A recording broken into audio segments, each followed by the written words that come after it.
welcome to Dead Headspace, a part of Silver Shamrock's Horrorcast, a podcast network that includes Killing Time with Silver Shamrock and Unburying the Dead, where we exhume classic horror paperbacks for the new generation. I'm your host, Patrick R. McDonough, joined always by my co-host, Brennan LaFaro. Say hi, Brennan. Hello, everybody. And today we are talking to the author of many books, but of recent closing costs, Bracken MacLeod. Say hi. Hey, how's it going? You have probably the coolest name in this. It's it's funny because it's memorable, but it's unpronounceable if you just look at the spelling. Like I can't tell you how many times a day I get a call from somebody and like, can I speak with Bracken MacLeod? I'm just like, no, he ain't here, man. You know, that when I lived up in, because we're all from the same general area of Massachusetts, but when I moved to Jersey 5 years ago, no one can say McDonough. It's weird. Right. And I'm like, do you know how many I run up to? Like back in my home, I'm from Bridgewater. You know how many people know a McDonough, like many of my kind? Right. Yeah. It's strange. It's if if your name was LaPaglia, it would be different. But McDonough, yeah. Now let's go to the baseline question. What got you into horror? You know, it's funny. I've been a horror fan my entire life. Like I remember, it's funny because it depends on whether you want my first traumatic experience with horror or my first like really in love with the experience with horror. My first traumatic experience with horror was I was 6 years old, and my mom, it was the 70s, because I'm wicked old, and and she just couldn't find a sitter, and she had this date, and so she's like, well, we'll just throw Bracken in the back seat and he'll fall asleep before the second feature, which was Brian De Palma's Carrie. Oh, right. I suppose better known as Stephen King's Carrie, but the movie was made by Brian De Palma. Yeah. Anyways, I was so excited to be at the drive-in. I was like 6 years old, and I'd never been there before, and so I stayed up, and so when at the end, I'm gonna spoil a 40-year-old movie. At the end, when Carrie's hand comes up out of the gravel. Oh yeah. Right. And like grabs, Mary Master Antonio or whatever her name is, and I was just terrified. But it was such a fun experience because it was fake and it was at the movies. And I mean, the funny part of the story is that I was terrified. My mom, her date was this Marine who was sort of freshly back from Vietnam, and so he had bad PTSD.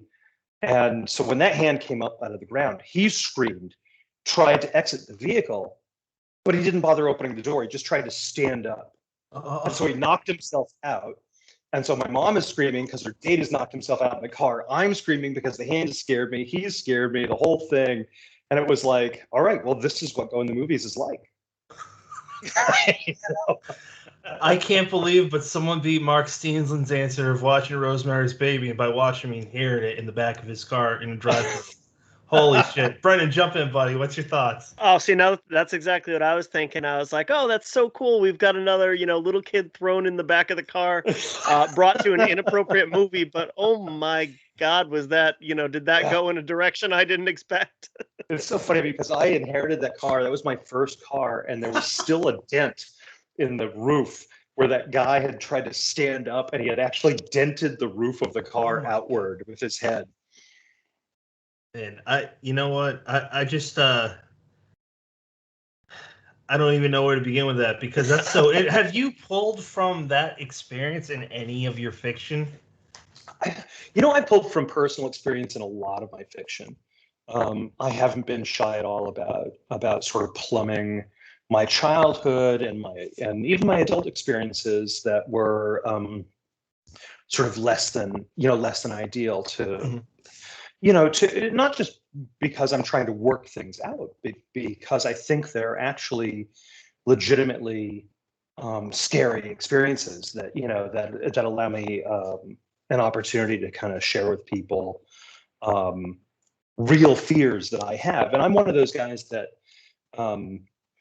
thinks that if I want a reader to feel it when they're looking at the page, I've got to feel it when I'm at the keyboard.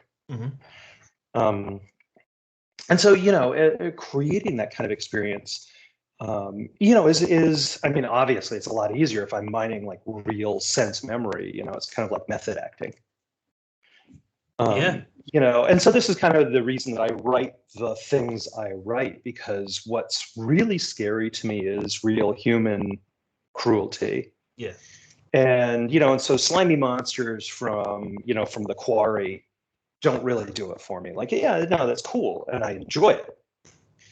But what really scares me is a person who's really calm and collected until they're not.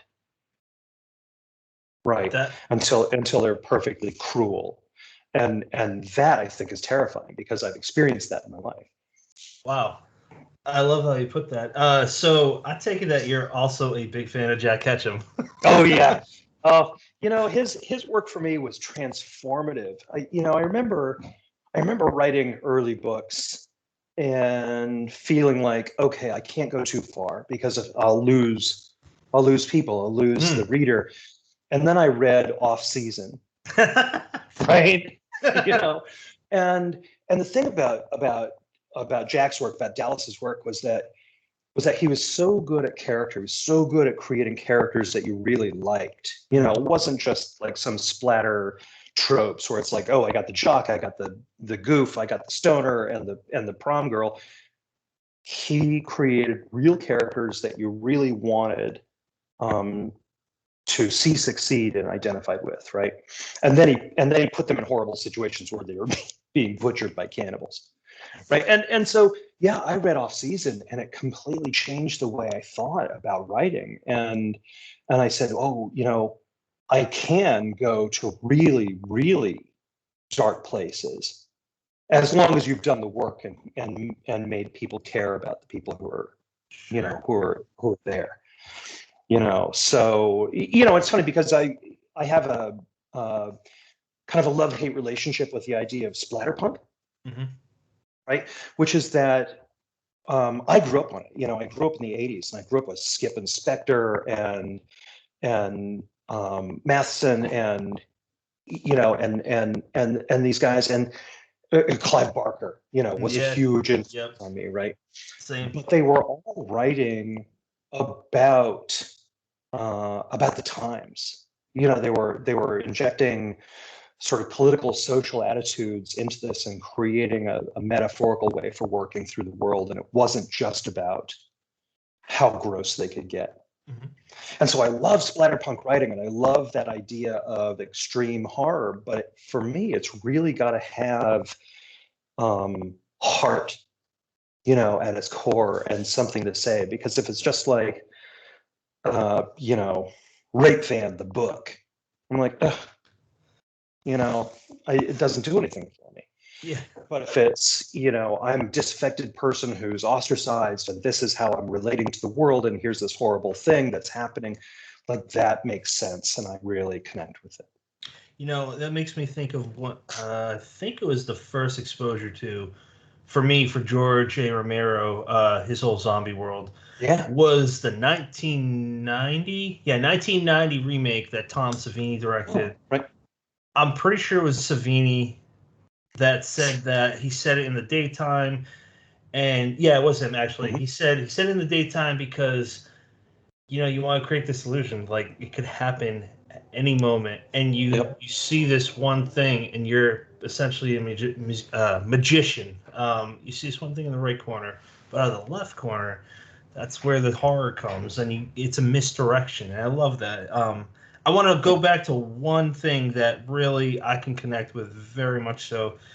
When I started to write, well, probably like all of us, you've always written, but then you're starting to really explore stuff in your later years of life. And I too was like, I don't know if like my mom or friends are going to be like, he's fucked up. Put a straitjacket on him. But then you meet a bunch of people. For me, it was Twitter. And I flat out said, I don't know if this is too far. But then people are like, it's, I mean, as long as you're not, I don't know any examples that can come on the top of my head, actually. Just write your story. And kind of, when you're touching on, if you were to touch on really sensitive topics like if you're dealing with kids or animals or whatever, be careful. Right. That's pretty much the advice I got. I think that's the thing is that you can write about anything. Yeah. Right. As long as you approach it with respect for the people who suffer as a result of whatever cruelty you're examining. Right. So if you were going to write a book about child abuse, right, which let's go back to Jack Ketchum. Right. He wrote this book that was originally called Stranglehold. And then they ended up retitling it to, God, I can't remember the name of the retitle at the moment. But basically, it's a book about a bad divorce and a kid who's being abused by his father. And Jack Dallas wrote it with such care and compassion for the kid that he was able to write real unpleasant moments of abuse in this book, but you never felt like he was trying to victimize you as an audience. He was trying to illuminate the subject, right, and make you care about what was happening to the kid. And I think that's the big difference between exploitation and exploration, right? Is, do I care about who this is happening to, or am I just witnessing an atrocity? That Right. the first Jack Ketchum book Brennan and I both read was The Girl Next Door because it's a hard book. Because people were like, this is on the deep end. And at first my reaction was I loved it, and then I was like, that's a weird way to feel that way. But then we talked to people and I'm like, it's not the content that I love, it's just how he told the story. In the beginning, you got a little boy seeing a girl and they're just in the stream and they're catching little frogs or something. In a jar. Crayfish in a jar. Right. It's just beautiful. I'm like, I never experienced that exact moment, but it's like beautiful. I love it. Yeah, no, the brilliance of that book, and I think a lot of people really miss it because they get so caught up in what happens to the girl. But the brilliance of that book is that it's about, from my perspective, my reading of it is that it's about bystander guilt. Right. Yeah. The book is told from the boy's point of view, and he's conflicted about, should he participate? Should he intervene, call the cops, try to rescue the girl? And he feels guilty about not acting soon enough. Right. And the moral center of the book is strong because it's all about this kid who's trying to figure out what's the right thing to do in a really wrong situation. Right. And it's not just about torturing a girl. And there are a lot of people who are like, oh man, it's so hard because he just tortures the shit out of this girl. And you're like, well, yeah, he does. But really it's about what kind of strength does it take to stop a bad thing from happening? Man, that the way he ends, the way that the kid kind of not makes up for not doing anything, but finally does something to the mom. That character, I hated that mom more than I think any other. She's terrible. She's based on a real life person. That was based on the Sylvia Likens murders in the '60s, and the auntie in that book is based on a real life person, and it's just so crushing to think that wasn't just from Dallas's imagination. The situation that he wrote was entirely his imagination, but the framework, the situation itself was based in reality, and some real person suffered those real injuries. And he found a way to humanize it and really make it about a moral dilemma as opposed to just exploiting pain. Yeah. And to me, the entire success of what he pulls off hinges on, I think it's like chapter 42 or something. The one that's like a paragraph long. Because it's at that point in the book, had he decided, I'm going to go full tilt and just describe everything that happens, then you definitely risk being disrespectful to the original case. You risk journeying into exploitation, but instead it takes a step back, and it's almost more horrific for that. Like all the stuff you've seen up to that point, that's nothing compared to, what happens next. Yeah, I can't even talk about what happens next. He just writes from the point of view of that boy saying, I can't say what happened. Like, it's so impacting. I did, I straight up copied it. It's funny because I dedicate Closing Costs to Dallas because we were friends, and I had asked him to blurb the book I published prior to this, Come to Dust, which was a book about dead kids who come back to life, right? And part of the book is this is sort of the religious response to the idea of resurrection.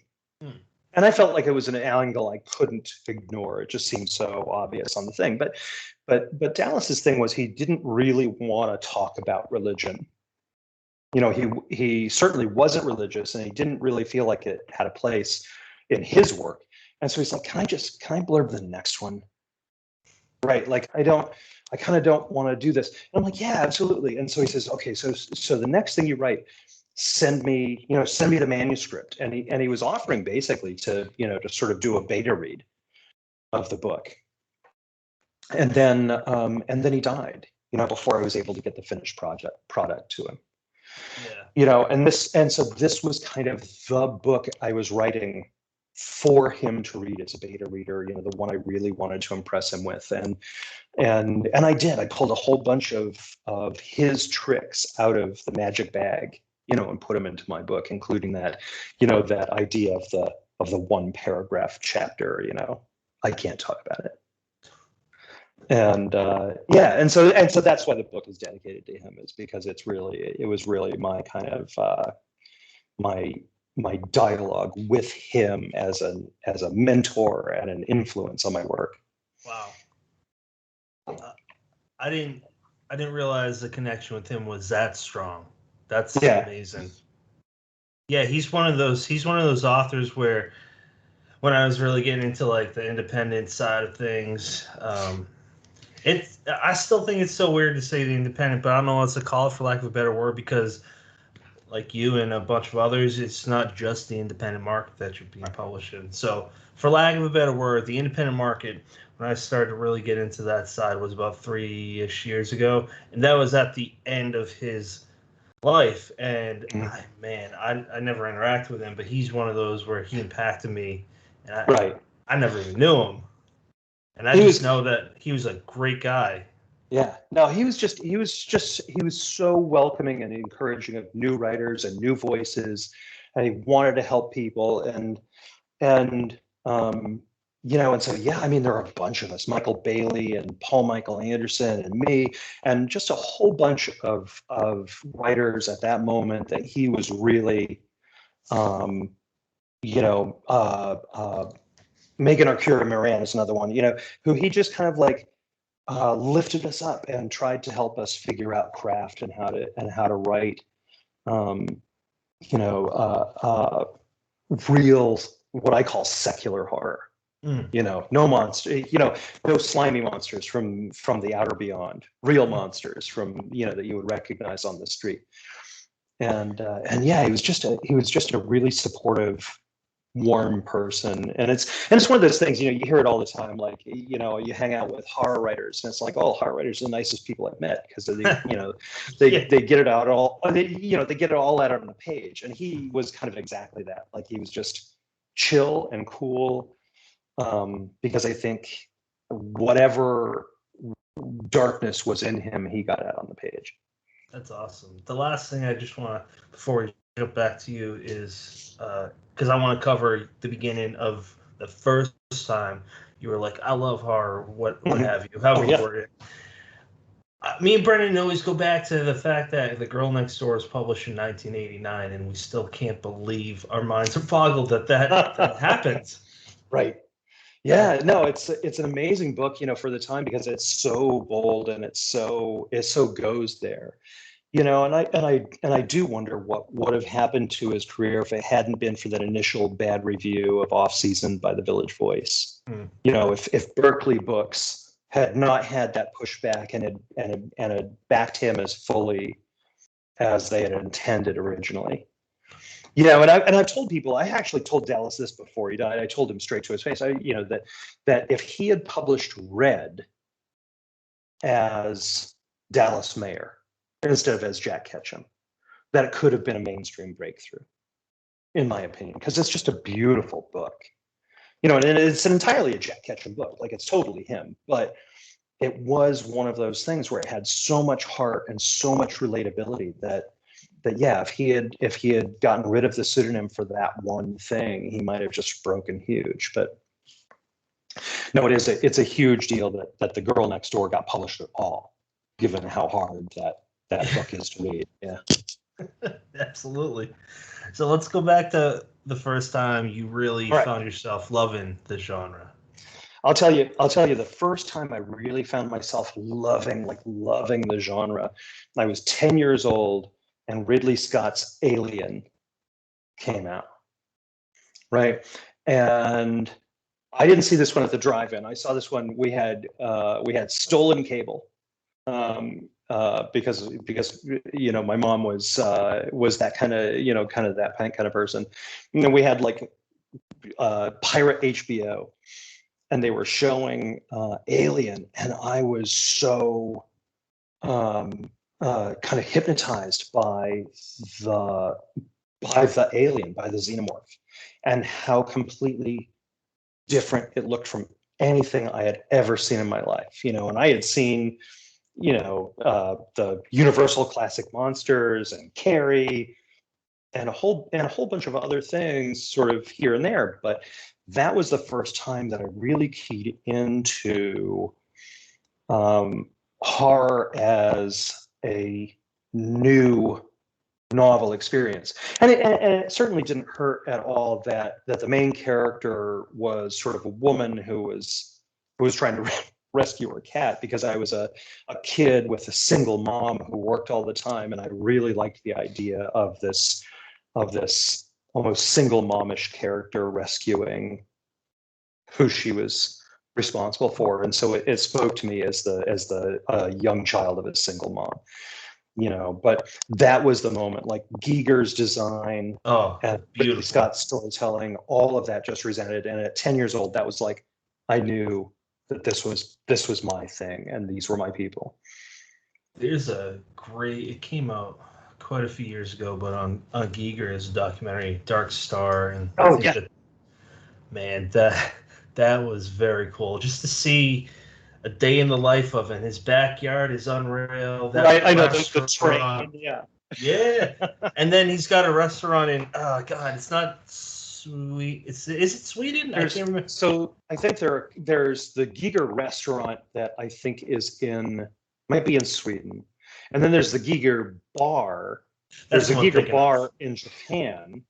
Mm-hmm. Right. There are a couple of these places, but yeah, I mean, it's a dream. Like, it would be, you know, it'd be kind of like my mecca to go to the Giger bar. You know, the funny thing about Alien, there are a couple of things about my experience with Alien. I remember you know, I still have it. It's in my office. I've been carrying this thing around for 40 years.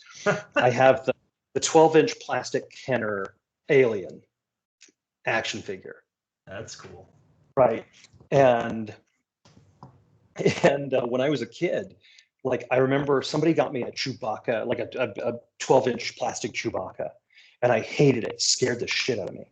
But this Alien, like, I would just cling to, like, I would sleep with, because I just connected with it so much. Yeah, no, I would look in the our neighbors would have the HBO guide, you know, and I would look in the guide and figure out when they were showing it. And if the showing was at 2 a.m, I set my alarm for 2 a.m. I'd get up and watch Alien and then go back to bed. You know, I saw Wesley Southern post this, but what Aliens 3 he's like, Aliens 3 is fucking awesome. I agree, and I don't. It is. There's not a lot of discussion, at least in my circles. I just hear Alien and Aliens. They're both amazing, but the third one, it's just as cool, man. I like Alien 3 better than I like Aliens, to be honest. No shit. Yeah. Because I think it captures the spirit of the original. It's this people who are under-equipped and unprepared, you know, for an existential threat. Where Aliens to me is a lot of fun. It's a fun action picture, but it's a lot of military rah and let's nuke it from orbit, and everybody seems super competent and in possession of themselves. Where Alien 3 is all about like, I don't know what the fuck I'm gonna do next, but I guess I'll try something, right? And so it has more desperation than I think Aliens does, because nobody's got a 40-watt plasma rifle, you know. and Ripley's just kind of like, at that point, she's like war withered, and she's seen it all. Yeah, no, she's seen it all, and she's kind of resigned in the whole thing. And it's funny because Aliens, the James Cameron thing, the whole last act of that is Ripley's fault. Like you can see, in the last act, like she's standing in the egg chamber and she's got Newt, and she's kind of facing off against the queen alien, and there's this exchange that they have where they kind of acknowledge, like, you take your child and leave me my children, and we're good. And instead of just walking away with Newt, Ripley just flamethrowers the whole egg, patch. And that's what causes the whole shit in the end of the movie. Like it's Ripley's fault. Yeah. Brennan, you got anything to follow up with that? No, I mean, I definitely agree with that. Aliens is that kind of 1980s-ish over-the-top action movie, and it's good. I do love it, but I love it. I mean, what the first one had is that sense of isolation. To me, when you can get that right in a horror movie, like, you've got a gem. You almost have a free pass to do whatever else you want if you can nail down that sense of isolation. And I would argue that there's almost no movie that does it better than the original Alien. No, it's so perfect in almost every way. Yeah. I mean, I can't imagine they even do a remake of it. And I've heard that the only one of that era where there was a talk of it and the director's like, not happening, is Jaws. And Spielberg, I've heard, he's like, no, that's not. Yeah, there are a few sort of perfect movies that I don't think you could remake. Like Psycho's one of them, and they actually remade it. Like Gus Van Sant remade it with Vince Vaughn. And, with Vince Vaughn. And the funny thing is that that all the performances in the remake are better than the performances in the original, because the original is so a product of its time, of the 60s, and it's very, sort of stiff, unnatural acting. But it just doesn't have the same passion and the same vibe as the original. And so even though, like, Viggo Mortensen and Vince Vaughn are, who plays, I just forgot her name, the woman who plays, I can't remember the sister, but they're all just like acting circles around everybody who was in the original. But there's something missing. There's a spark missing of life that isn't there, and the original is so much better. And Jaws and Alien, I mean, I don't, like, if you said to me, could you remake Star Wars? I'm like, no. Why would you do that? It's such a perfect film, and it doesn't need to be remade. Like, it stands on its own. And that's one of those few films that I think you couldn't ever redo in the same way. Speaking of Star Wars, I just talked about this with Brian last night. My wife and I just finished The Mandalorian, both seasons. Yep. That ending of season 2, the whole thing, I'm like, this is for me, in my opinion, that's the greatest thing of Star Wars ever. I love the original trilogy, but it's just so badass. And then at the end, I don't want to ruin it, but no, I've seen the whole thing. Yeah, no, I think The Mandalorian is some of the best Star Wars storytelling that they've done in decades, because it's centered around the character. Yeah. It's action-packed, but it's centered around the characters instead of centered around a loose concept, right? And so, like my son, who's 10, he hasn't seen the prequel trilogy, because I figure he needs to pick that up on the street where it belongs. So, it's like, that's garbage, and you can pick that up with, with, like, I don't know. Like a crack pipe. Yeah, crack pipe, and a spent scumbag or whatever. But he's seen the original trilogy. He's seen the new films, which are hit and miss, for real hit and miss. But The Mandalorian was so perfect because it really captured the character so well in the universe. Without any Jedi. I mean, that was the best part, was that there was no like Skywalkers in it. Yeah, well, You know. for the most part. I mean, yeah, for the most part, right? Yeah. Well, You're right. You're right. Until you didn't spoil it. Yeah, until the very end, and then there's that one. But you know, for 9/10 of 2 seasons, you know, it's all just about the Mandalorian and the child. What the hell's gonna happen in season 3? Where do you go? Yeah, exactly. No, but it's like it almost gets a little bit away from space opera too, which is nice because that's we saw with the newer trilogy. There's only so much space opera you can do without completely retreading the steps you've already done in the 1970s. Whereas I mean, this is borderline a straight up Western, and yeah, granted they got spaceships and they're traveling from planet to planet, but you know it's you got oh gosh, what's his name? The guy from Pedro Pascal. Yeah. You know, he's your Clint Eastwood character, man of few words, man of action. I think it really worked, and it was what the franchise needed to keep from getting too stale. Oh, for real. No, it has much more Sergio Leone than it does Akira Kurosawa. You know, it's less operatic and more and sort of more gritty and you know, and in that vein of that spaghetti Western style. You know, I really liked Solo. I thought that was a great film. And people, you know, they talked about it like it was a complete flop, even though it made money. But I thought that was a great film too, because it had that same kind of adventure feel, like, you know, the original Star Wars, you know, A New Hope. What about Rogue One? The end in Darth Vader scene. Rogue One was, I think, Rogue One might be my second favorite Star Wars movie ever. Wow, is your first Empire? Empire, right? Yeah, because that's a no-brainer, right? That was the first one I saw in theaters. When they did a reissue in the 90s. Oh shit! Well, so I was, you know, when that came out, I was, what was that? 1977. I was 7 years old, right? And that was a time when nobody would come clear out the theater between showings. And it was also, you know, the 70s were like, my mom didn't give a shit if, you know, is like, as long as you're home by dark, it's cool. And so she dropped me off with a movie ticket and enough money to get like a soda and a thing of popcorn and have enough to call her on a payphone when I was done. And she's like, you know, call me when you're done. And I stayed for, you know, in 1977, I stayed in the theater and watched Star Wars like 3 times in a row. And I spent like 6 hours in the theater watching that film. You know, and it was magical, you know, and it was a different time, right, where it was just like you just let your kid go. And I don't know, maybe it was neglectful, but but you know, the experience for me was transformative, and you know, and I got that, you know, and Rogue One definitely had that sense of just like pure excitement and adventure. I loved that film so much. Yeah, absolutely. Brennan, do you want to lead us into his latest book, sir, Closing Costs? Oh, you mean we didn't just invite him on to talk about Star Wars? Yeah, let's talk a little bit about let's talk about Closing Costs. You got it coming out in a few days, although I've already seen people are picking it up at Barnes and Noble, who apparently does not care about release dates anymore.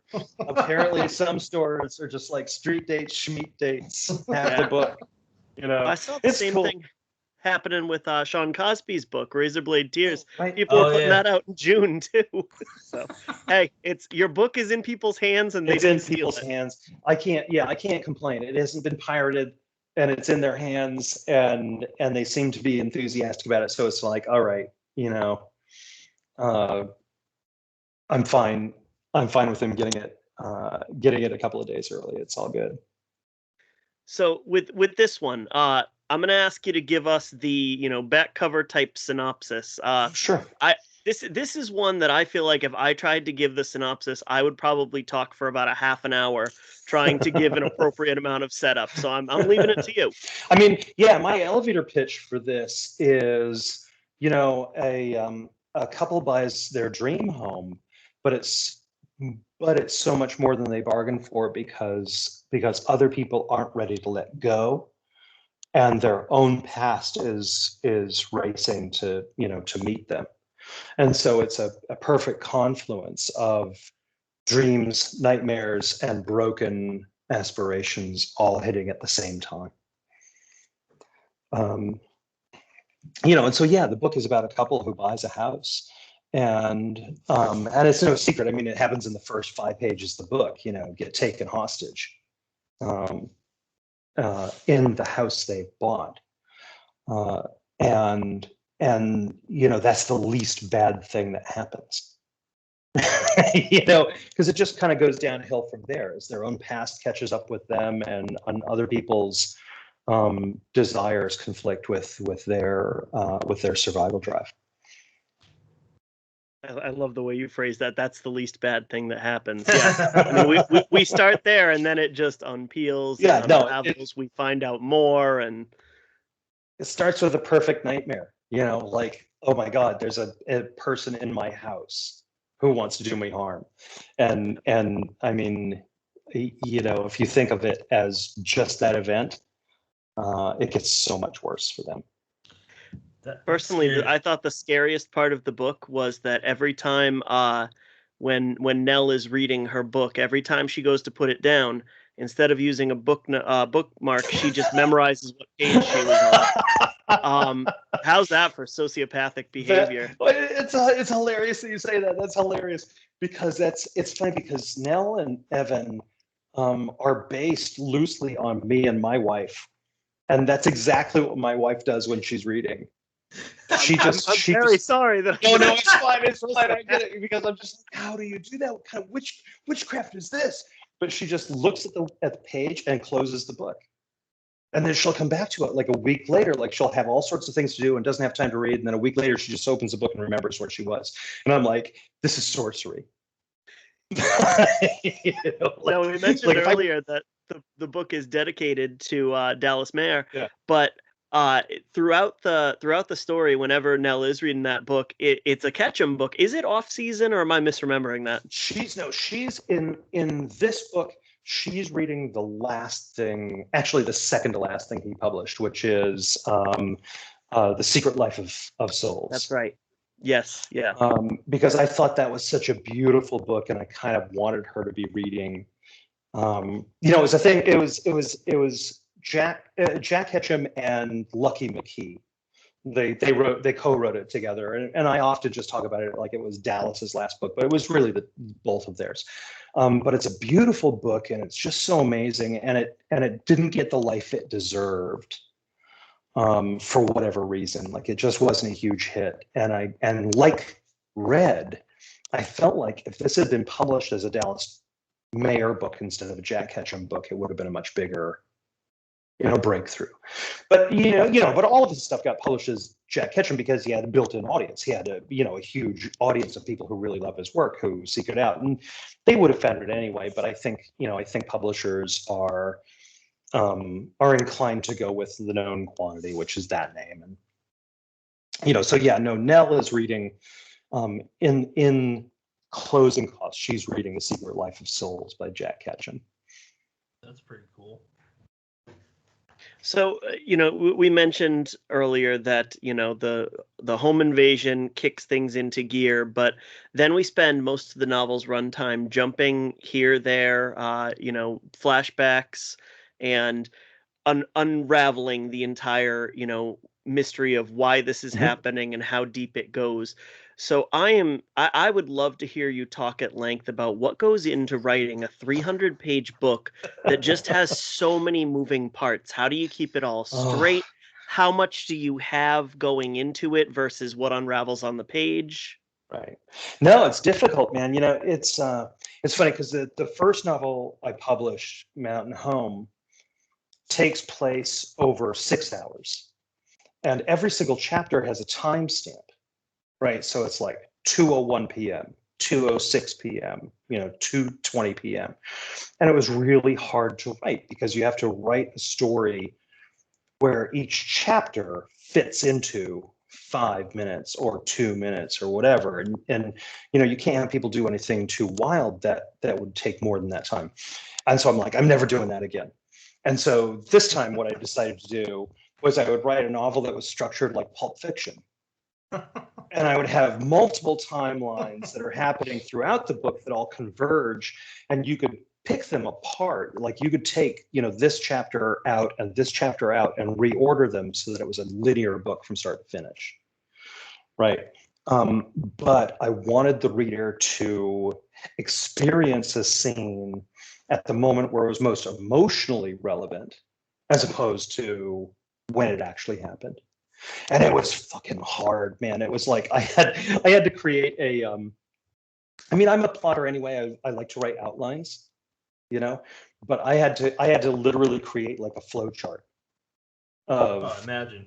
You know, this scene takes place here and this scene takes place here, and this one is in the middle, and you can't, and so that I could look at it visually and see where I was at any moment. Because, you know, the idea of writing something, you know, because in, you know, the book, I've got it centered around, instead of the chapters being labeled by the minute, the hour, and the minute, they're labeled by the day or the week after a single event, the closing on their house. You know, and so it starts like 12 weeks after closing, and then we jump to 2 weeks before closing, and then it's 24 hours before closing. And, you know, and all of these different timelines are sort of converging on a single event. And it was, it was so hard to keep track of, and I will never do it again. I think it works. You know, I hope it works. You know, and like I said, I really wanted to do something that had that feel like Pulp Fiction in terms of its timeline, not necessarily in terms of its tone, but, you know, this idea of you're learning something when it's important for you to learn it, not when it actually happens. Yeah, absolutely. Is there anything that you pulled from personal experiences into this one, going back to the older topic that we talked about? Yeah. No, it's, you know, I had written, so again, it was a response. You know, I'd written a book called Stranded, which is set in the Arctic on a commercial shipping vessel headed toward an oil derrick. And when I wrote that book, I didn't know the first thing about commercial shipping, about the oil industry, about Arctic, you know, ecology.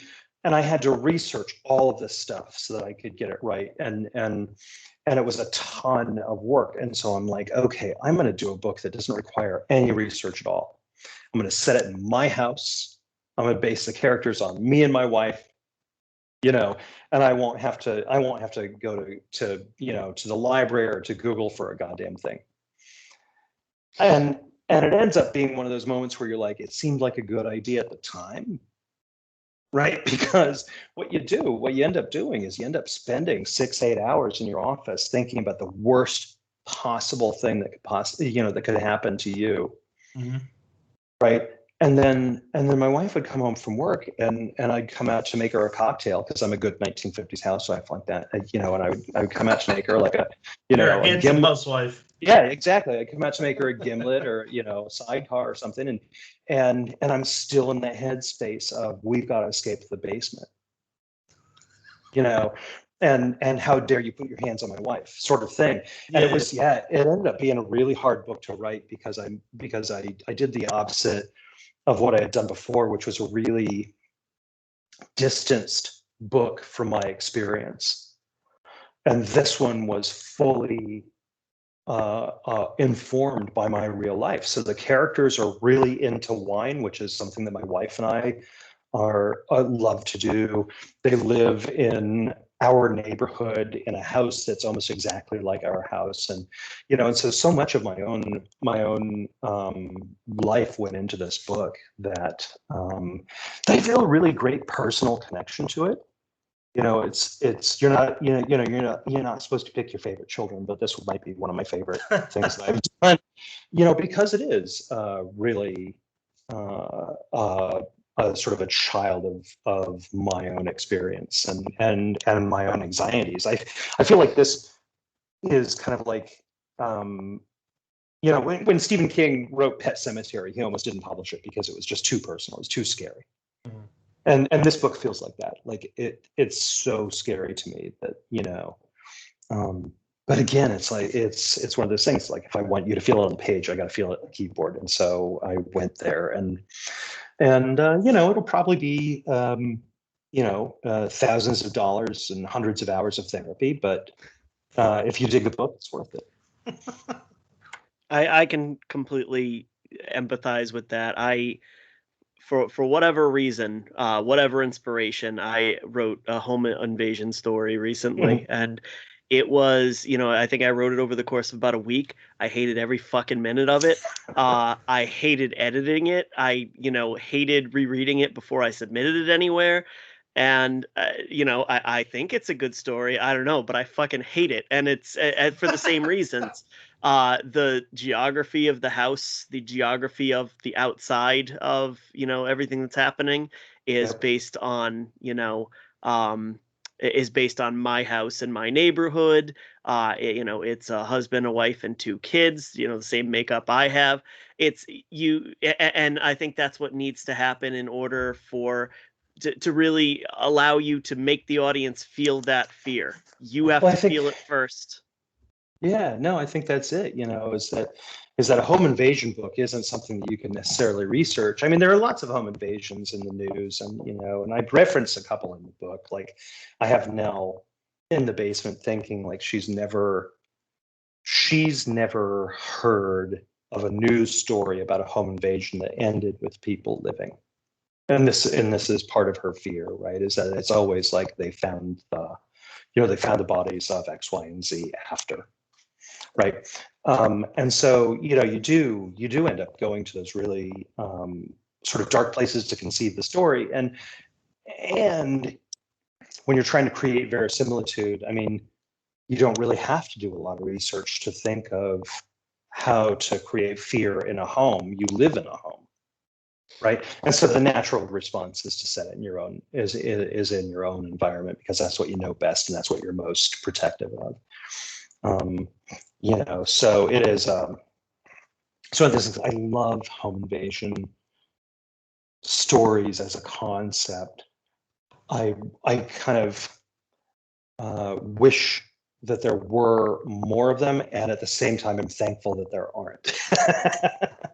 Right? Because they're so intense and so extreme, and create such an anxiety in me that it's like when they're good, and I've had enough for a while. Yeah. In that vein, I think that I wouldn't call it a great movie, but The Strangers always got under my skin. Yeah.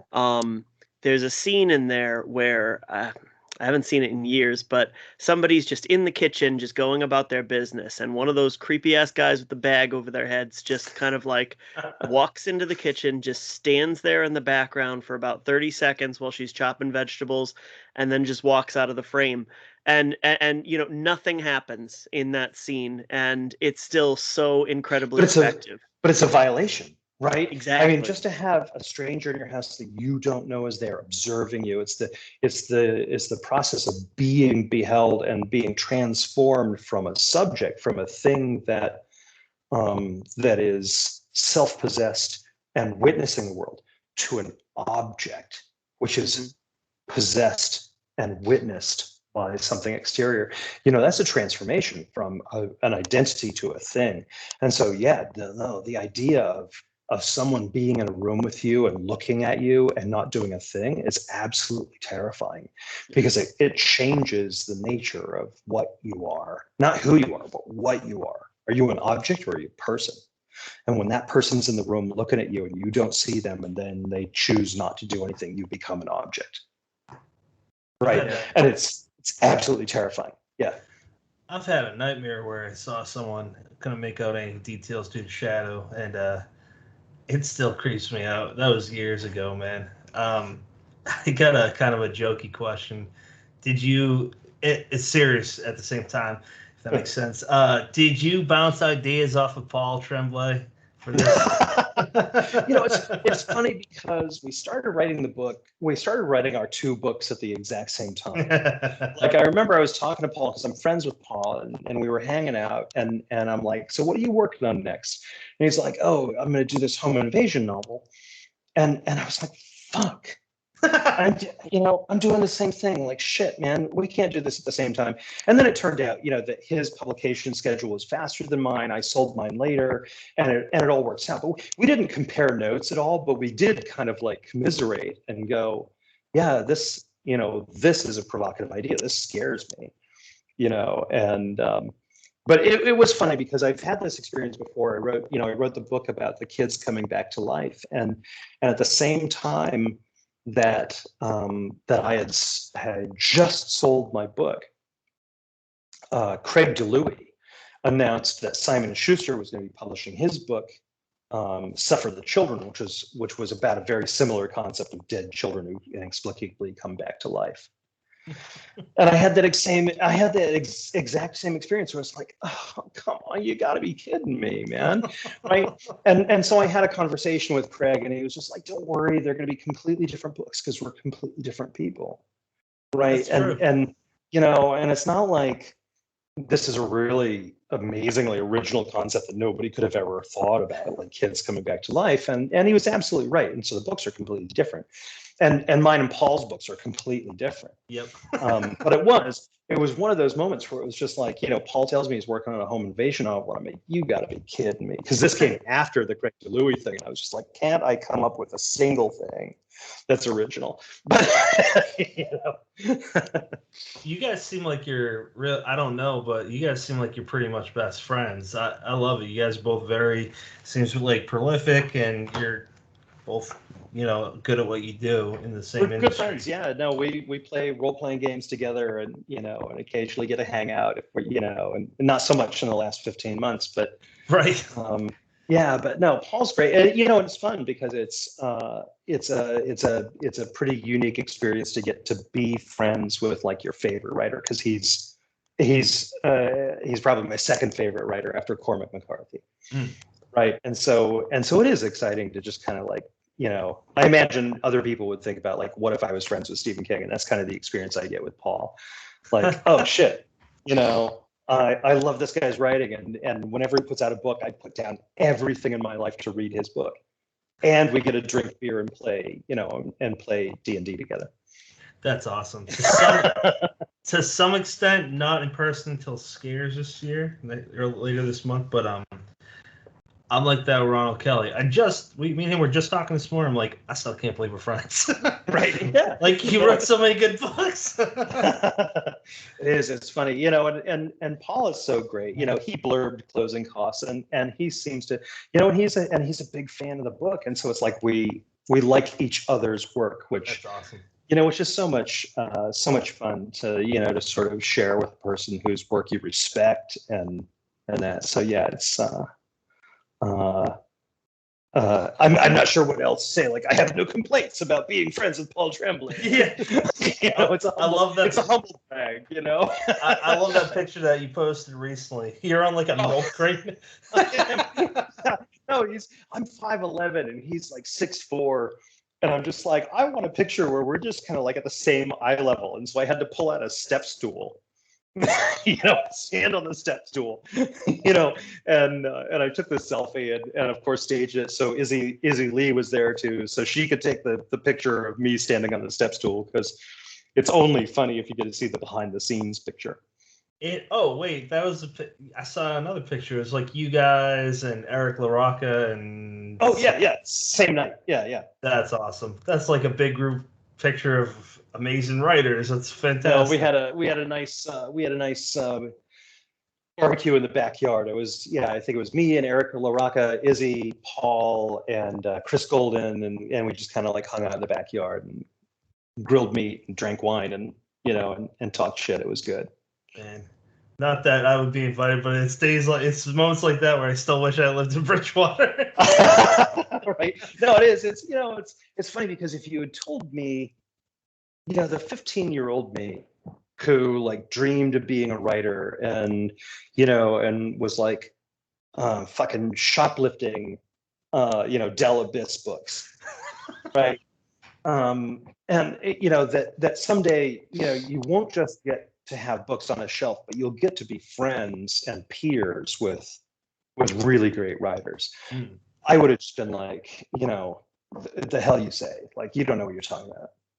Like, that's completely outside of the realm of possibility. And, and me today, I'm like living that. And I wish I could go back to the 15-year-old me and just sort of be like, keep doing what you're doing because it's going to work out. That's fantastic. Right. Brandon, I'm hogging the air, buddy. Why don't you jump in? Bracken, would it be cruel to ask you what your favorite Tremblay book is? It's funny. It's not cruel. Again, you're not supposed to pick your favorite children, but none of those are my children. They're his. Yep. So probably my favorite Tremblay book would be Head Full of Ghosts. There you go. Yep. because it ties so much into Shirley Jackson, who I love, and that sort of vibe that I really love it. But like it's funny because I got an advanced reader's copy of Survivor Song last spring, and then the shutdown happened, and I started. As a result of the shutdown. Yeah, exactly. And Paul sort of like, caused this. But what happened was I started reading this. And I get like 40 pages in, and there's this chapter where this doctor is chatting, in texts with her physician's assistant and a nurse, and they're complaining about not having enough PPE and no training to deal with pandemics. And it was just too real, and I couldn't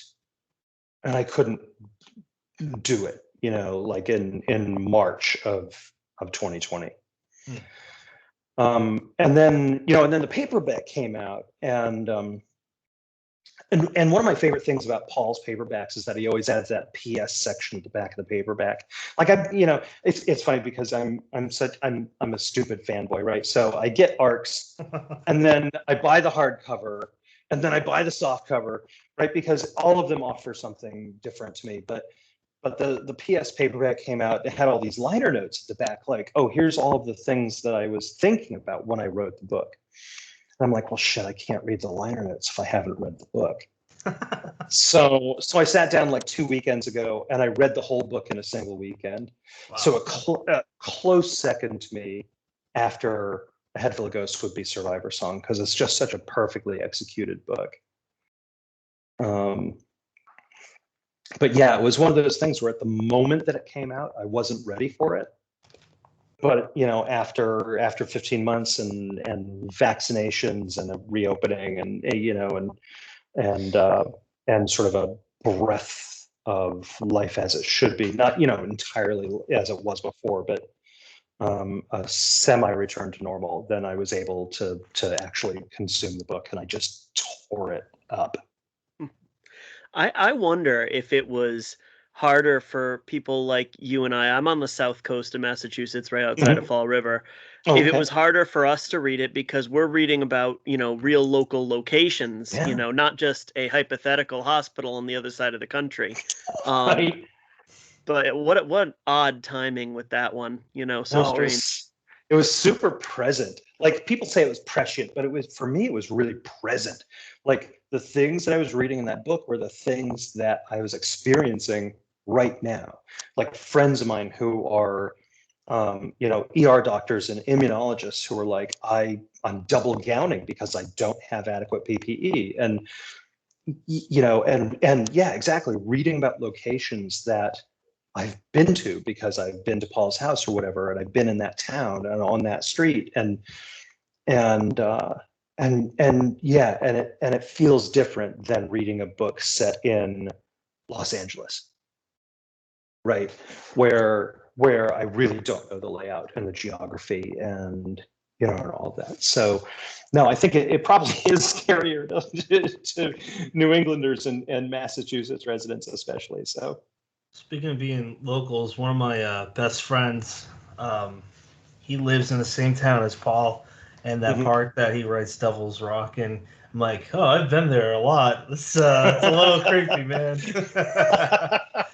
I wanted to talk about, it actually ties in nicely, about being in New England. It sounds like such a corny question, but I don't know what kind of answer you're going to give. So, being a writer from New England, what does that mean to you? I actually don't know. Were you born in this area? I grew up in Western Mass. Oh, okay. So I grew up in Amherst and Sunderland.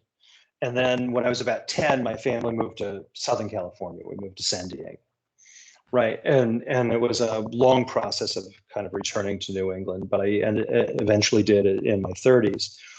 And it was part of, we moved to California. I ended up living in Idaho and Colorado, and I never felt at home anywhere but in New England.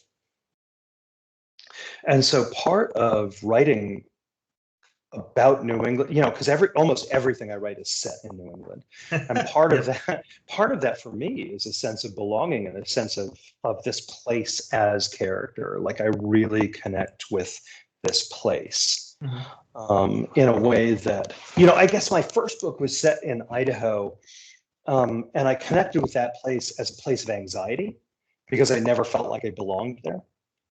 And so when I wanted to write a book that was filled with all sorts of anxiety and sort of outsider fear, it seemed natural.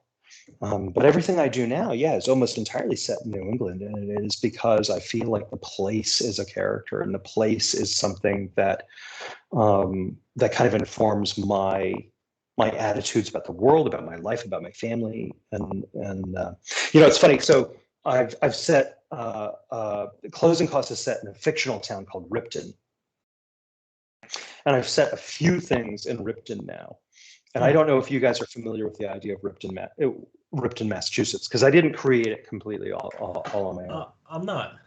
Okay, so what happened was in the 80s, there was a local state senator who was upset at the provincialism of Boston politicians who couldn't recognize that anything existed out of 495, like central and western Massachusetts. And so what he did was he created a town.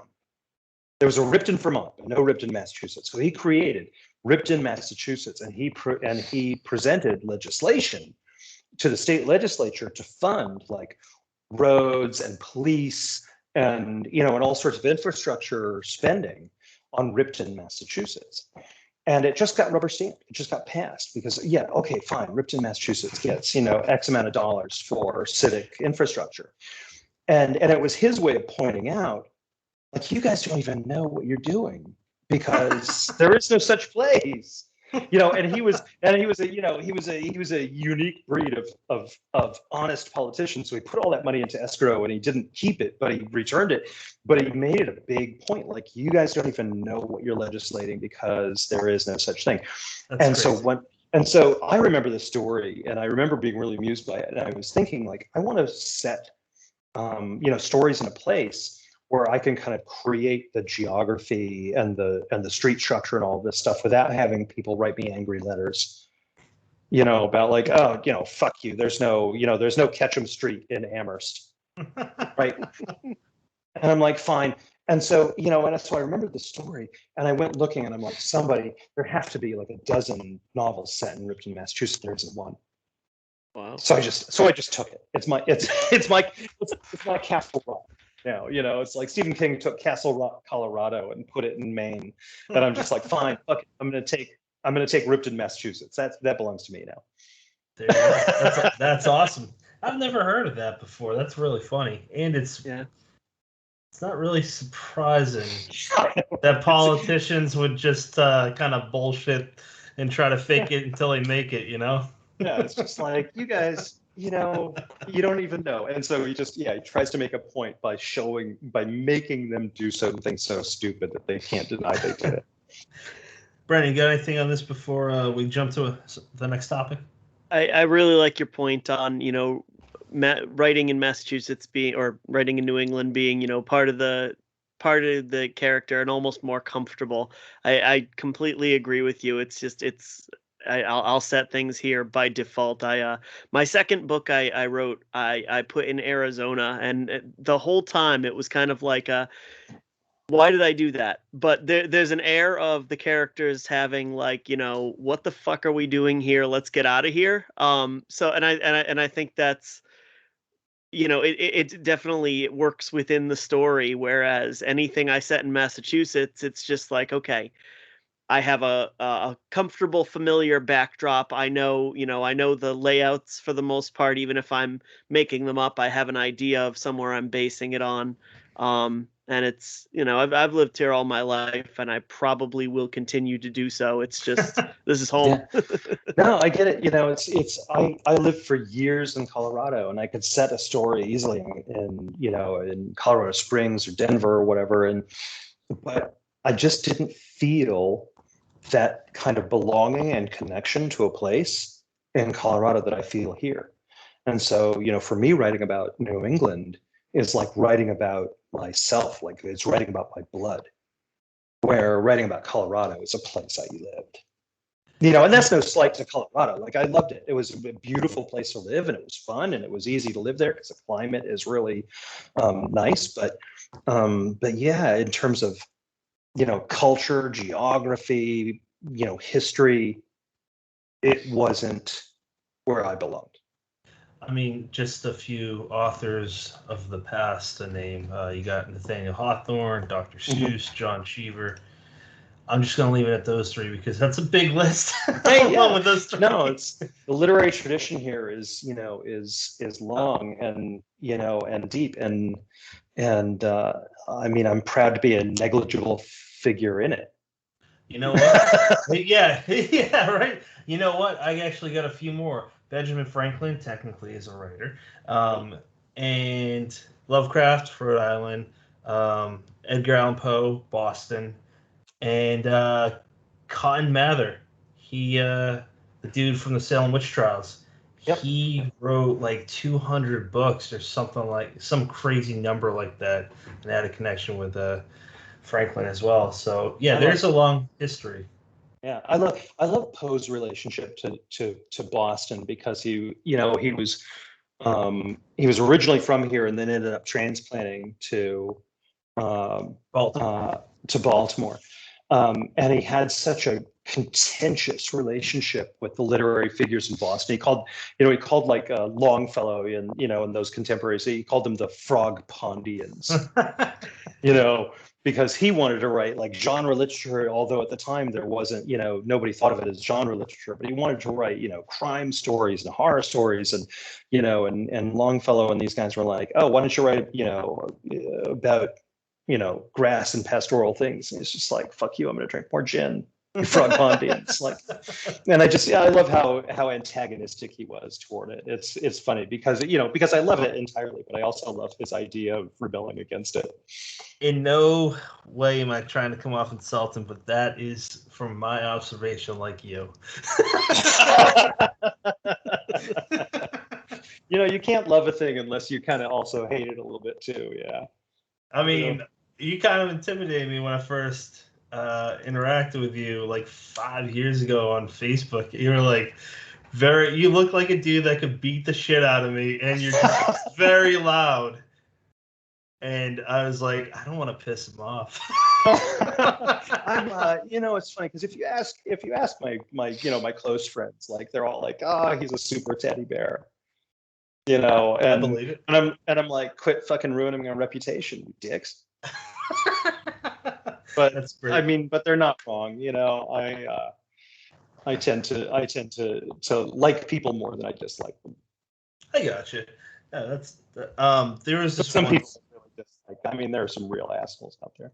Well, I've said it to some newer writers on the show. I'm like, not everyone's gonna like everyone. I mean, I don't like everyone in the industry. I straight up don't like some of them. They don't like me. It's fine. No, you don't have to, Absolutely. And you know what? While we're on the New England subject, I would like it if you would like to talk about Nikon, because I know that you got quite a role with that. And tell us, you know what is it about? Because not everyone knows. So Nikon is kind of an amazing thing, and part of the reason that I'm a horror writer at all is I remember I was looking for, I had run out of we're circling back. I had run out of things that Jack Ketchum had written that I hadn't read. Oh, okay. And so I was searching. I was like, is there anything I've missed? Like, is there something I've missed? And I remember finding a story that I had read, but I had forgotten I had read it, called Sundays. And it's a beautiful story about, about this guy who his father kills these squirrels, but he hates that, that he kills these squirrels, and it causes a rift between him and his father. It's this very sort of personal story, but it was published for the first time in a book called The Big Book of Nikon. And when I found this, I was like, what the heck is a Nikon? Right. So I start searching this up. And what I found was an interview with Jack Ketchum, where he said, I get invited to a lot of conferences every year, but the only one I ever pay for myself is Nikon. Oh, wow. Right. And he was just kind of like, this is a special thing. So I was like, okay, maybe I need to look into this, because up until that time I had been going to, conventions and writer conferences or whatever, but they were mostly literary focused. Like I was going to Muse in the Marketplace in Boston, and I had been to Thriller Fest in New York, and I was like, I need to find something that's more sort of genre based than literary. And so I was like, I'll try Nikon. I'll try this thing. Right, because at the very least, at the worst case scenario, I'll get to meet Jack Ketchum and sort of get to say to one of my literary heroes, thank you. Right, and then I go, and it was amazing. Like I was sort of this is the thing. I ended up going the 30th year that they had it. Right, and so there are all these people who've been going for years and years and years, and I show up out of the blue, and I don't have anybody who's introducing me because I just found it on my own. And still people just kind of like brought me in, and they were like, oh, who are you? I remember I had a moment. I don't get starstruck easy. Mm-hmm. Right, because I used to live in Southern California. I used to live in LA, and I'm right. used to seeing and I'm used to seeing famous people, and so I was just like, this isn't a thing. But I remember I was standing at my very first Nikon. I'd been there for maybe like 2 hours. And this dude comes up to me, and he sticks out his hand, and he goes, hey, I'm Skip. Who are you? Right. And I'm like, hi, I'm Bracken. And then I realized, like, I haven't seen a picture of John Skip since like the back of the Cleanup, right? Or the Scream. What was that? And the 90s?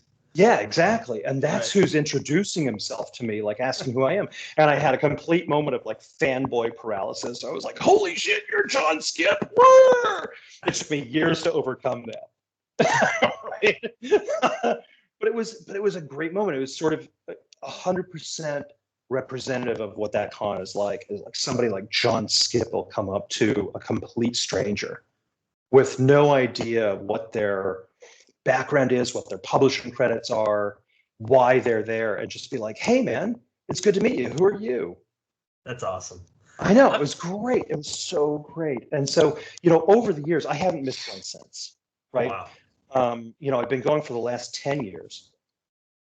And every year it just feels more like a family, and more like a sort of a collection of people who've really badly missed each other over the last year, as opposed to a collection of people who were all interested in the same business. Right. Yeah. Oh yeah, because it's called Nikon Camp. Yeah, we call it Camp Nikon, and it does. It feels like Camp Nikon. Yeah, no, it feels like a combination between a summer camp and a family reunion. Because because everyone's just so excited to see everybody, and I just absolutely, it's one of my favorite times of year. I like it better than Christmas. Wow. Right. How do you get into that? Because isn't it only like 300 people? Yeah, we cap enrollment at 250. Oh shit. Yeah, used to be 200, but we've just been able to expand it to 250. And so, yeah, it's kind of a get in quick because it fills up. And especially on like anniversary years, like, it was supposed to be 2020, but it'll end up being 2022 because we've had to postpone it for 2 years because of COVID. Mm-hmm. 2022 will be the 40th anniversary. Wow. And, so people who haven't come for several years hopefully we'll end up coming back. And we're almost, I think at this moment, we're almost already sold out. We've been almost sold out for a year or more. And so it's a thing about timing. You just have to kind of, buy your membership early. But the great part of it is you show up and people give you the benefit of the doubt. They don't imagine that your first inclination is to network or use this as a stepping stone. They imagine that your intent is to have the exact same good time that they have. And we talk about, there are people who get it and who don't get it. And the people who get it are the people who come and they make real friendships, right? And they don't expect anything out of them. And they keep coming year after year after year. Mm-hmm. And the people who don't get it, people who think, well, I'm going to go there and I'm going to meet, Chris Golden, and he's going to introduce me to his agent, and then I'll have, publish a contract with St. Martin's. Right. Right. And those are the people that never come back, because it doesn't ever work out like that. It's Chris isn't a tool you can use to further your career. He's a real person, and it's the same with everybody who attends. And so, yeah, it's fun because it's also a place because it's almost entirely industry professionals, editors and writers, and very few, although there are a bunch of people who do come who are fans. I don't want to say just fans, because of course fans are the reason you get to write books in the first place, right? Like readers. No one would be a writer if there weren't readers. Mm. But most of the attendees are creators or editors or something like that, and so you kind of do get to take off your armor a little bit and be yourself, as opposed to a con like Thriller Fest, which is a lot of fun, but because it's a more professional con, you kind of have to be more on, like a persona. Oh, I get that. That's something that I would love to go to one day. Todd Keeslin talked about the first time he went, and he met Joe Hill, and oh yeah, he was so nervous. I would love to be there to see that experience. It's funny. I want to say that I was there for that because I'm friends with Todd and Joe, and I kind of remember like watching Todd start to vibrate at a frequency that I was afraid he might fall through a solid object, and that had to be around Joe. But it's funny because meeting a person like Joe Hill is weird because, of course, that guy he's cool and he's sweet and he's down to earth, but he just kind of never gets to relax because everybody always wants something from him. And so there's always a person, no matter how chill you are, there's always a person sort of waiting on the side to, hand him their book. And so it's kind of hard to interact with Joe just because he's reached that level of fame where he's got to be more on guard than everyone else around you, right? Man, I hate hearing that.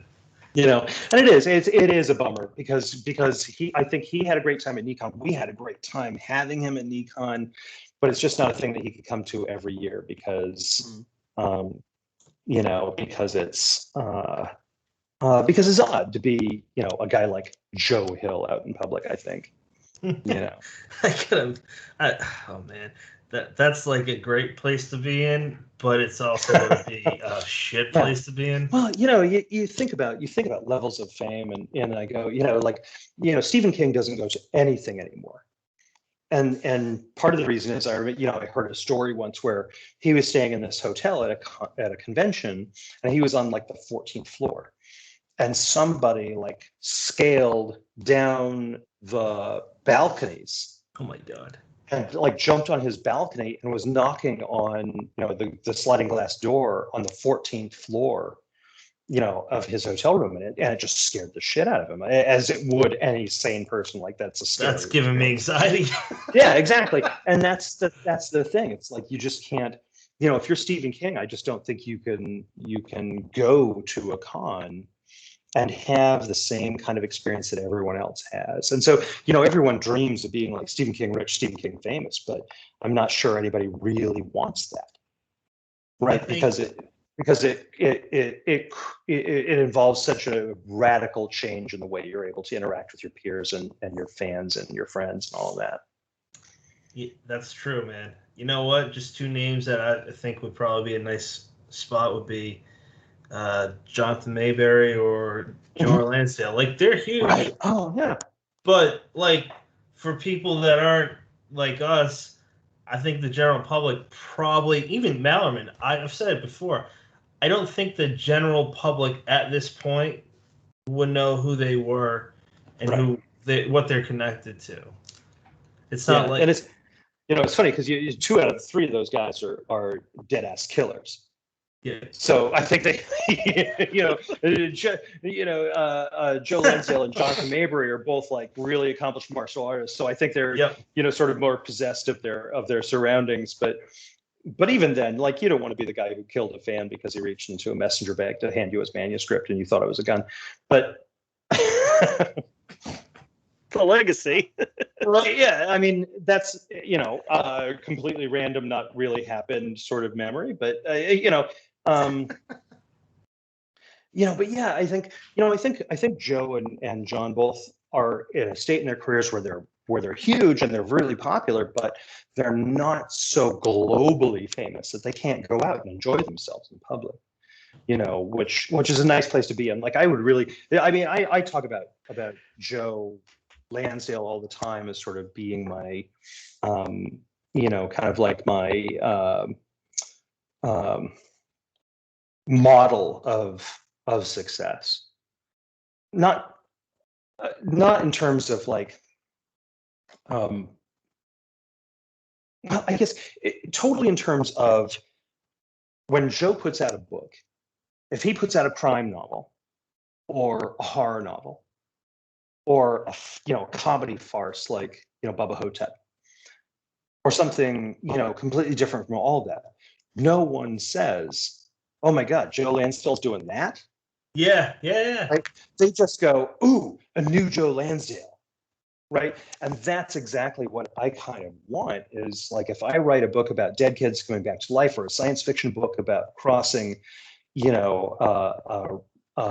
alternate realities in the Arctic, or a home invasion novel, I don't want anybody to say like, "Oh, I don't know, I really like him as a science fiction writer." I want people to go, "Oh, a new Bracken MacLeod novel."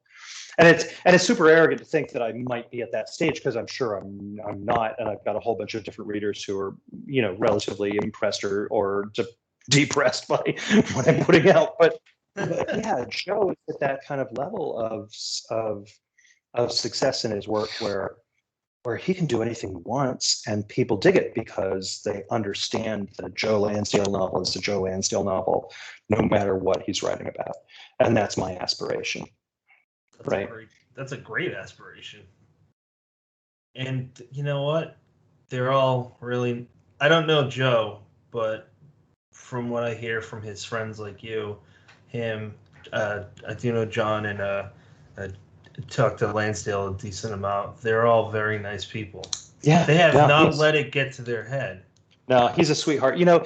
I tell people, the secret to really being successful in this industry is being kind and authentically friends with people, right? Because people can smell a phony, right? And they know who's friends with them because they want something, right? And so if you become friends with random name out of the air, like with Josh Mallerman, because you think he might produce your movie, chances are that's not going to be a real authentic relationship that turns into anything. Mm-hmm. But if you're friends with Josh Mallerman, you never know. He might introduce you to somebody. Or, I mean, I got the Stranded book ended up being a thing because an editor at Tor came to Chris Golden and said, "Hey, do you know anybody who would be interested in writing a thriller set in the Arctic, something kind of reminiscent of The Thing?" And instead of saying, "Yeah, Tim Levin," he said, "Oh, you should talk to Bracken MacLeod." Right. And 100% of that was just because he likes my writing. He knows who I am, and he knows that I'm a guy who's not going to fuck up his reputation by being a dick to this editor, right? And Yep. it wasn't a favor that he paid to me, right? Because it was early in our friendship, early in our career. It was a matter of I had never asked him for anything. We were honest friends, and he honestly liked my work, and that's the way I think you become successful in this business, is you behave like a good human being. You make real friendship with people without any expectation of returns on it, other than friendship. Yeah. And people like working with their friends, and and it'll turn into something good. But you can't game that system. You can't make friends with people with the expectation that they're going to introduce you to people, because, like I said, they'll sniff it out. Yeah, absolutely. You can just feel it, sniff it out. I agree, man. Yeah, you know what? I think that's a good place to lead towards the end of the show questions. So there's a few of them, and the first one is, what are you reading, Bracken? Oh, I just finished this morning, because I was so into it that I couldn't wait until after work. I had to put off work to finish it. I finished reading Good Neighbors by Sarah Langan. Oh, I haven't read that one yet, but I've heard good God, things. It's great. It's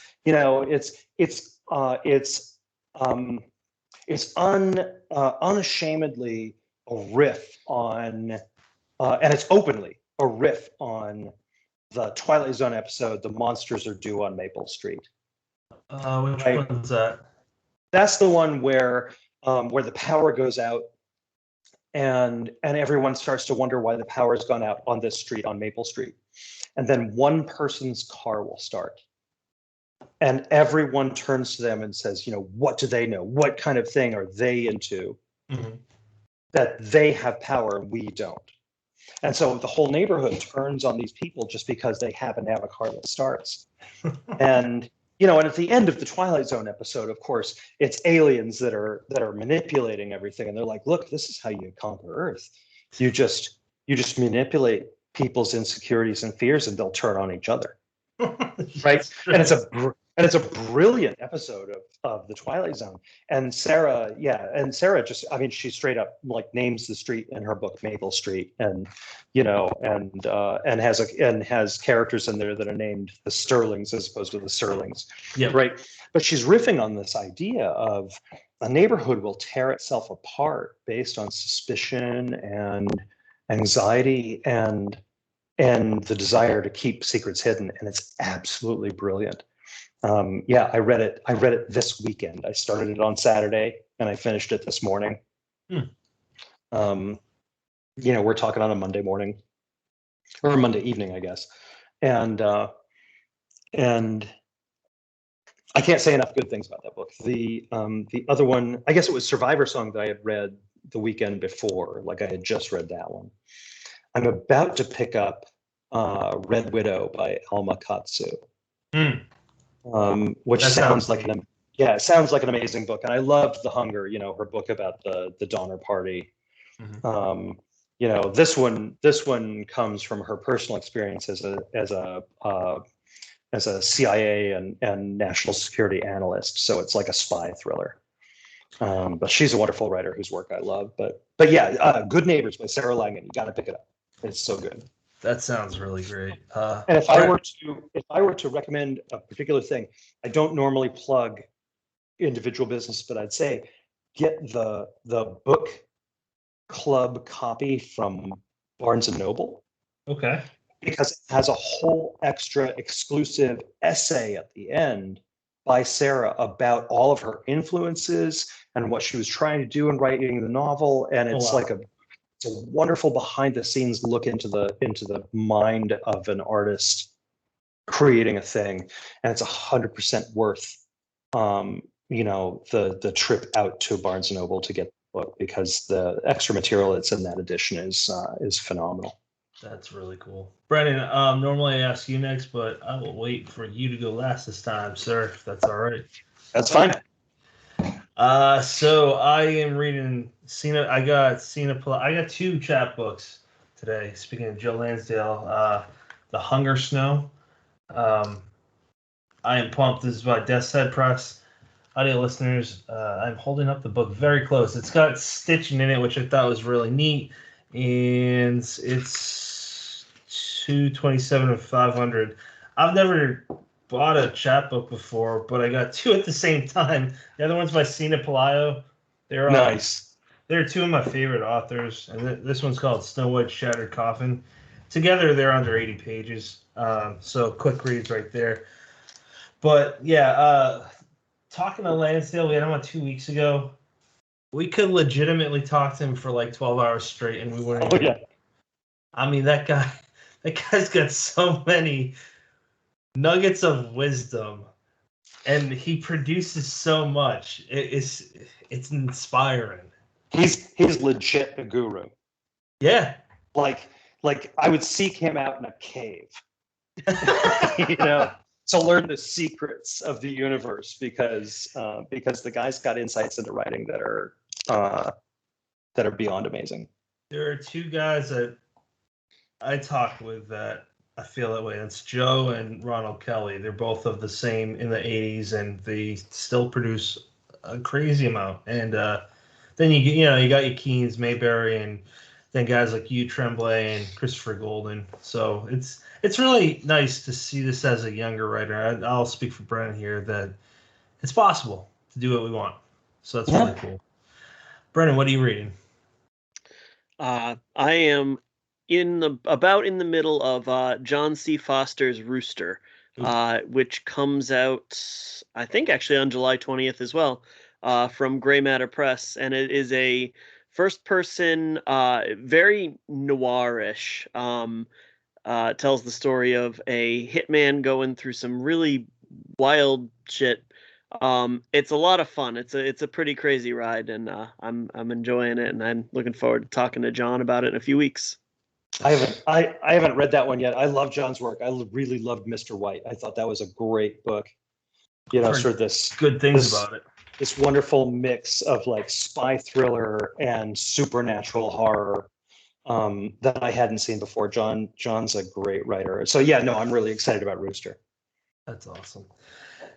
Oh, excuse me. Listeners, if you are interested in checking out the website at headspace.com, we have a store tab where you can check out merchandise with my mug on, a coffee mug, or a mask, and so forth. Check that out if you're interested. Also in reading some reviews and articles from some guests. I don't know what the title is, Brennan. I never say it right. What is it? Just like guest article writers? It literally says articles. You click on the menu, there's a tab that says articles. You go to the articles. Bracken, where can people follow you? They can find me on Twitter. It's just at Bracken MacLeod. I'm on Facebook, Bracken MacLeod author at Facebook. If they're looking for my work, it's at every place. Fine books are sold, Barnes & Noble, Amazon. Really prefer you get it from your local indie, like Powell's Books. If you're looking for a signed copy of my new one, Closing Costs, Brookline Booksmith is going to be in Boston, is going to be the sort of official source for signed and personalized books. And I'm pretty sure that's, if you just Google Brookline Booksmith, you'll find them. I'm a big fan of small and indie bookstores. But you get it how you get it, man. And if you're a Kindle reader, buy it on Kindle. It's on audio too, and it's just sort of it's everywhere. Yep. So you heard it here. Get it everywhere, but check it out at the store you just mentioned.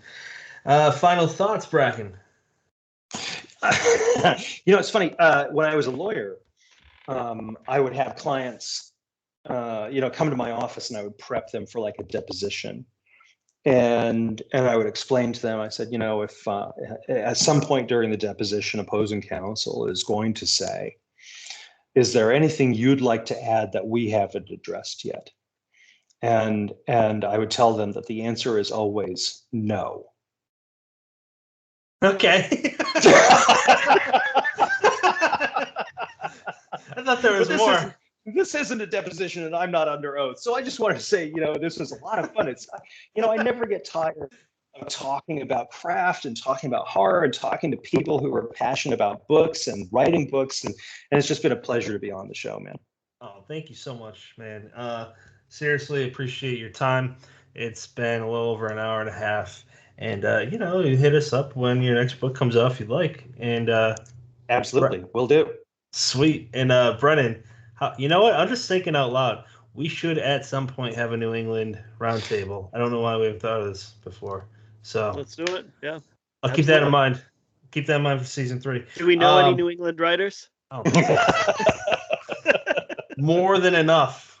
And I love that problem. Are you allowed to come? That's what she said. New Jersey over there? I was born in Brockton, man, so I'm kind of a tough guy. I left when I was 3, so watch out. Oh, so you're from Brockton, you're worried about me kicking your ass? I grew up in Bridgewater. I don't fight, man. I'm a teddy bear. I'm not messing with anybody from Brockton. Okay, you know what? I'll say this on air. I'll cut it if you want. But the one time I was new to the whole author thing and promoting yourself thing, and I mass sent out an invite to this group, and I didn't know it invited, I didn't know it added people to the groups to make it worse.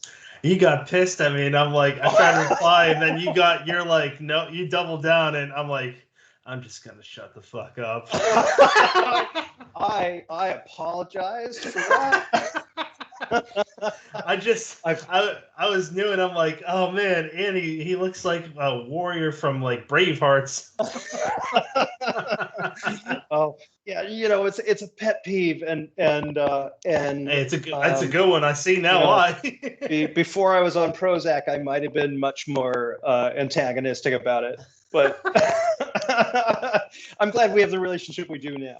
Yeah, hey man, no grudges held. I just thought I wasn't sure if I'd tell you, but then I thought of a story that Gabino told us, which he went to, I don't know what convention it was, but he was talking to Brian Keene, and it's the 3rd time he met him, and he goes, so I always heard that you were an asshole, but you seem like a nice guy. And it's not at that same level, but I wasn't sure if it was a good idea to bring up, and I'm saying it on air, so I was like, it might be funny. All right, yeah. I used to. I'll add this. I used to hang out online on Shock Lines forum or whatever, and me and Brian had disagreed online, a couple of times, but it was always behind pseudonyms. And I remember one of the first times I met him in person, he was going to go give the keynote speech for Anthocon, right? And he had put on some cologne, and he turns to a person. He was I don't know, 15, 20 feet away from me, right? Turns to a person, he says, is this too much? Can you smell me? And I shouted across the room, I'm like, yeah, everybody can smell you, Keene. And that was not the way you make friends with Brian Keene. Again, it took me years to recover. Yeah, he's another one. He's a sweetheart. He's a teddy bear, but he is. But he's a hot-headed Irishman, and I'm saying that from the same seat that he's in. Yeah, exactly. Hot-headed Scotsman right here. So we're of the same breed. Seriously though, man, it's been a pleasure. Would love to have you back. And I don't. Will you be at Merrimack I Valley? will be. Yep, at Merrimack Valley Halloween Book Festival in October. I forget the exact date, but it's early October. But yeah, I'll be there with bells on. I'm excited. It'll probably be the first in-person book signing event, that I'll do this year, and I'll have copies of Closing Costs there. I'm also my short story collection, 13 Views of the Suicide Woods, which was formerly with Cheesine Press. I'm going to be republishing, and that will debut at Merrimack Valley. It'll have new material, four new stories that weren't in the book before. Sweet. That'll be the first con that Brandon and I go to together. Nice. So, yeah, we'll meet you there, man. I'd love to take a picture. Fantastic. Yeah, I'll take a picture and give you a big hug and apologize for being a dickbag to you online. I'm not mad about it, dude. I'm a dick online too. It's just, it's online. Hey, look, I'm not an innocent guy in this at all. I'm just all right. You know what, guys? It's been a pleasure. Listeners, the next episode, we are following up with the living legend, Peter Straub, and I'm not sure what we're going to talk about because we haven't recorded that yet, but that will air this Monday. Listeners, you have many podcasts to listen to. Thank you for listening to us, and check out Three Guys with Beards. Is that Aaron? Is that coming back? No, sadly we haven't resurrected it yet. We tried, and then sort of life got in the way, COVID got in the way, and hopefully we'll be able to bring it back soon. God damn it, Jonathan Mayberry. No. I know, right? So it's gonna be you. It was going to be more. So John Mayberry and Chris Golden stepped away because they just got a billion balls in the air at all times, and so it was going to be me, Jim Moore, and Tom Snagosky. Oh, okay. And we recorded a couple of episodes, but we never got them put up because, like I said, sort of COVID happened and everybody went into crisis mode. A few other things, and we need to try to resurrect it because it's been too long and people seem to dig it. I certainly loved it.